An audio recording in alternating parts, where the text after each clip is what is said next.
मेरा नाम राखी है। आज मैं आपको अपनी कहानी सुनाने वाली हूँ। मेरे पति राजेश ने अपनी जिंदगी में बहुत मेहनत की। वो ज्यादा पढ़े लिखे नहीं थे, इसलिए हमेशा से मेहनत और मजदूरी का काम ही उन्हें मिला और घर चलाने के लिए उन्होंने यही किया। हमारे 2 बच्चे हैं। बेटा 10 साल का है और मेरी बड़ी बेटी 16 साल की है। अभी तक मेरे पति ने जैसे तैसे अपना घर चलाया। इस उम्र में भी आज भी हम वही है। अगर काम नहीं करेंगे तो खाने को नहीं मिलेगा, घर नहीं चल पाएगा, बेटा और बेटी की पढ़ाई पूरी नहीं हो सकेगी। मेरे पति की अब ऐसी स्थिति नहीं थी कि वो मेहनत और मजदूरी कर सके। उनसे अब ये काम नहीं होता था। अब हम क्या करेंगे, कैसे अपनी जिंदगी को आगे बढ़ाए, कैसे कमाए। मुझे और मेरे पति को यही चिंता खाए रहती थी। नौकरी नहीं है तो अब क्या। फिर मुझे एक दिन बैठे ये ख्याल आया कि क्यों ना हम एक छोटा सा ढाबा खोल लें। शहर के बाहर जहाँ से वाहन और गाड़ियाँ आती जाती है, वहाँ टिन का छोटा सा छपरा बनाकर चाय और खाने का एक छोटा ढाबा खोल सकते हैं। मैंने अपने पति से यह कहा। उन्होंने कहा कि दुकान खोलने के लिए पैसे। मैंने कहा टिन का छपरा लगाना है, बस उसके लिए पैसे लगेंगे, बाकी सारा खाना बनाने का सामान हम घर से ले जा सकते हैं। थोड़े पैसे मैंने अपने परिचित से मांगे ताकि हम अपना छोटा सा ढाबा शुरू कर सके। उनके मन में अभी भी संकोच था, वो बार बार मना कर रहे थे, लेकिन मैंने कहा हम एक बार कोशिश करते हैं और ज्यादा कुछ नहीं लगेगा। कुछ दिनों तक मनाने के बाद वो मान गए और हमने एक छोटा सा ढाबा शुरू कर दिया। पहले दिन में और मेरे पति वहाँ अपने ढाबे पर बैठे थे, लेकिन कुछ खास लोग नहीं आए। ढाबा छोटा और ऊपर से सभी खाने वाले पहले ही अपने ढाबे फिक्स किए होते हैं कि उन्हें कहाँ रुकना और कहाँ खाना है।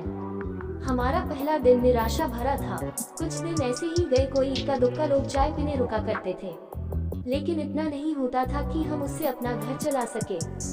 मेरे पति फिर से किसी काम की तलाश में लग। उन्हें एक काम मिल गया जहाँ पैसे कम थे लेकिन कम मजदूरी थी। उन्होंने वो कर लिया, लेकिन मैंने ढाबे पर जाना नहीं छोड़ा।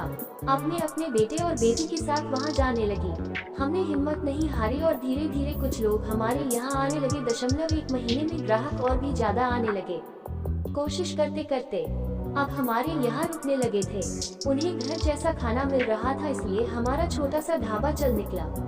मेरे पति जितना कमाते उससे ज्यादा अब ढाबे से कमाई होने लगी।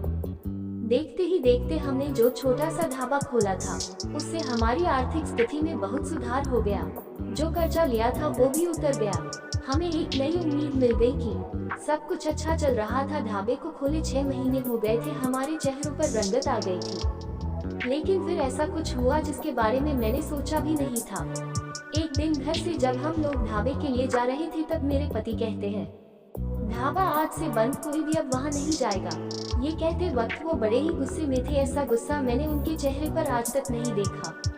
मैंने बोला क्या हुआ, क्या बोल रहे, इतना अच्छा हमारा ढाबा चल रहा है, आपको क्या हो गया आज। वो बोले, मैंने कहा ना कोई भी अब वहाँ नहीं जाएगा, ना तू ना तेरी बेटी। मैंने बोला आप शांत हो जाइए, आपकी तबीयत ठीक नहीं है, आप आराम करें, हम लोग इस बारे में बात करते हैं। वो और ज्यादा गुस्सा हो गए। कहा कि कोई बात नहीं होगी, मैं जितना कमाता हूँ उतने से घर चल जाएगा, तू अब वहाँ नहीं जाएगी। मेरे पति का ऐसा रूप मैंने पहले नहीं देखा था। उस दिन मैं ढाबे पर नहीं गई, लेकिन जब वो शाम को आए तो भी उनका मुंह उतरा हुआ था। मैंने सही समय देखकर उनसे बात की, पूछा क्या हुआ, आपको ऐसा क्यों बोल रहे हैं। वो बोले कि मेरा मुंह मत खुलवा, मैं सब जानता हूँ कि तू क्या कर रही है। मैं तेरे साथ इतने दिनों तक वहाँ रहा, तब वहाँ कोई नहीं आता था और मेरे जाते ही ढाबा चलने लगा। आखिर ऐसा भी क्या हो गया।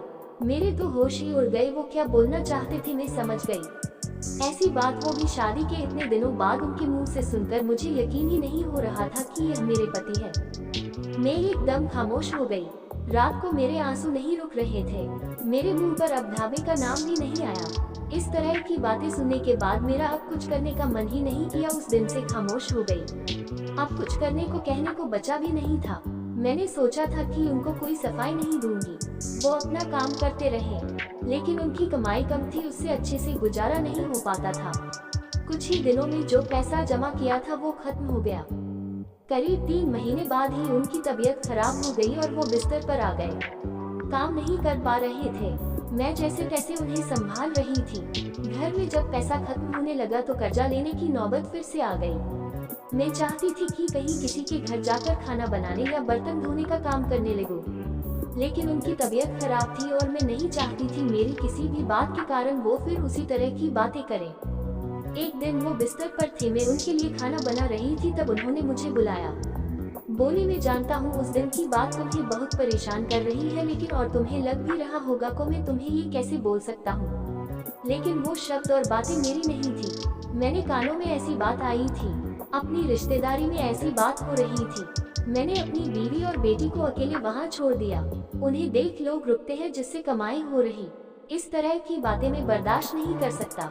2 रोटी कम खा लेंगे, लेकिन ये सब नहीं सुनना था। समाज और यहाँ के लोग, खासकर आपके परिचित और रिश्तेदार, आपको आगे बढ़ता देख बहुत कुछ कहने लगते हैं, लेकिन लोग इस हद तक गिरे हैं मुझे इसका पता नहीं था। और मेरे पति भी उनकी बातों में आ गए। उस समय में भी होती उनकी जगह तो शायद यही करती, मुझे भी उतना ही बुरा लगता, वही फैसला लेती जो उन्होंने लिया। मैंने उन्हें कहा कि कहाँ है वो शुभचिंतक जो अब आपकी मदद करने नहीं आएंगे। जाइए, आप उनसे पूछ लीजिए। हमारे घर में खाने को नहीं है, आपकी तबीयत खराब है। आप बताएं कौन आया अब हमारी मदद करने। दुनिया किसी को खुश नहीं देख सकती, और अगर कोई मेहनत करके आगे बढ़ता है तो सारे प्रयास करके उसे पीछे धकेलने की कोशिश करती है। और आप उनकी बातों में आ गए। वो लोग सफल हो गए। सबको बात बनाना है। अब अगर हम भूख से मर जाएंगे तो भी उन्हें बातें मिल जाएगी। वो लोग कुछ समय तक बोलते, अगर हमें कोई फर्क नहीं पड़ता तो वो थक कर हार मान लेते। वो पीठ पीछे ही इस तरह की बकवास कर सकते हैं, सामने आने की तो उनमें हिम्मत भी नहीं है। उस दिन मेरे पति की आंखें खुल गई। उन्होंने कहा कि तुम सच बोल रही हो, मैं ही पागल था। लोगों को सफाई देने और उनके आगे अच्छा बनने में अपना नुकसान करा लिया। जब हम गलत नहीं है तो हमें सफाई क्यों देना, क्यों डरना। मुझे माफ कर दो, हमें नहीं उन्हें बदलना होगी अपनी सोच, और अगर नहीं बदले तो हमें क्या, हमें अपने कर्म करते रहना चाहिए। क्या अब हम फिर से कुछ कर सकते हैं? मैंने कहा, कभी भी देर नहीं होती है, हम अब भी कर सकते हैं। मेरे पति बोले, मैं भी अब तुम्हारा साथ दूंगा अगर तुम चाहो तो। मैंने हाँ कहा और फिर एक बार कोशिश की। थोड़ी मुश्किल हुई, लेकिन धीरे धीरे गाड़ी फिर पटरी पर आने लगी। आपको हमारी यह कहानी कैसी लगी हमें कमेंट कर जरूर बताएं, और हमारे YouTube चैनल को सब्सक्राइब और लाइक करें।